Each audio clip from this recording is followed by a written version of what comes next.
पढ़ाई करते समय मन का भटकना, किताब सामने खुली होती है लेकिन दिमाग कहीं और चला जाता है। पढ़ते पढ़ते अचानक कोई और विचार आने लगता है, कभी भविष्य की चिंता, कभी पुरानी बातें, कभी बेकार की कल्पनाएं, और देखते देखते 1 घंटा निकल जाता है लेकिन पढ़ाई आगे नहीं बढ़ती। फिर दिल में एक सवाल उठता है, मेरे साथ ही ऐसा क्यों होता है? लेकिन सच यह है कि ये समस्या सिर्फ तुम्हारी नहीं है, दुनिया के लगभग हर छात्र को इस समस्या से गुजरना पड़ता है। लेकिन फर्क सिर्फ इतना होता है, कुछ छात्र अपने मन को नियंत्रित करना सीख लेते हैं और कुछ मन के गुलाम बन जाते हैं। मन भटकता क्यों है? असली कारण सबसे पहले हमें ये समझना होगा कि मन भटकता क्यों है, क्योंकि जब तक कारण नहीं समझोगे तब तक समाधान भी नहीं मिलेगा। मन के भटकने के 3 बड़े कारण होते हैं।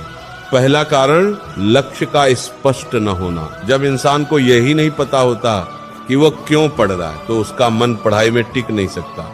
सोचो, अगर कोई तुमसे कहे कि दिन भर एक जगह बैठो लेकिन ये ना बताए कि क्यों बैठना है, तो क्या तुम बैठ पाओगे? नहीं, क्योंकि जब उद्देश्य नहीं होता तो मन स्थिर नहीं रह सकता।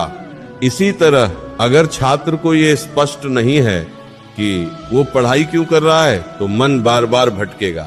इसीलिए सबसे पहला काम है अपने लक्ष्य को स्पष्ट करना। तुम्हें खुद से पूछना होगा, मैं क्या बनना चाहता हूँ? मेरा सपना क्या है? मैं अपने माता पिता को कैसी जिंदगी देना चाहता हूँ? जब ये सवाल दिल को छूने लगते हैं तो मन धीरे धीरे स्थिर होने लगता है। दूसरा कारण मन की आदत। मन एक बच्चे की तरह होता है, अगर तुम उसे हर समय भटकने दोगे तो वह भटकने का आदी हो जाएगा, और अगर तुम उसे अनुशासन में रखोगे तो वह अनुशासित हो जाएगा। कई छात्र दिन भर इधर उधर की चीजों में मन लगाते हैं और फिर अचानक पढ़ाई में मन लगाने की कोशिश करते हैं, लेकिन मन तुरंत नहीं बदलता।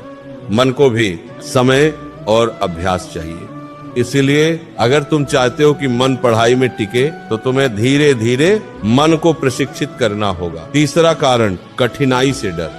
बहुत बार मन इसीलिए भटकता है क्योंकि पढ़ाई कठिन लगती है। जब कोई विषय समझ में नहीं आता तो दिमाग उससे बचने की कोशिश करता है और फिर मन किसी आसान चीज की तरफ भाग जाता है। यह मन की स्वाभाविक प्रवृत्ति है। मन हमेशा आसान रास्ता ढूंढता है, लेकिन जीवन का नियम यह है, जो कठिन है वही तुम्हें आगे ले जाता है। मन को एक जगह टिकाने का तरीका। अब सवाल है, मन को कैसे रोका जाए? पहला तरीका है छोटे लक्ष्य बनाना। बहुत से छात्र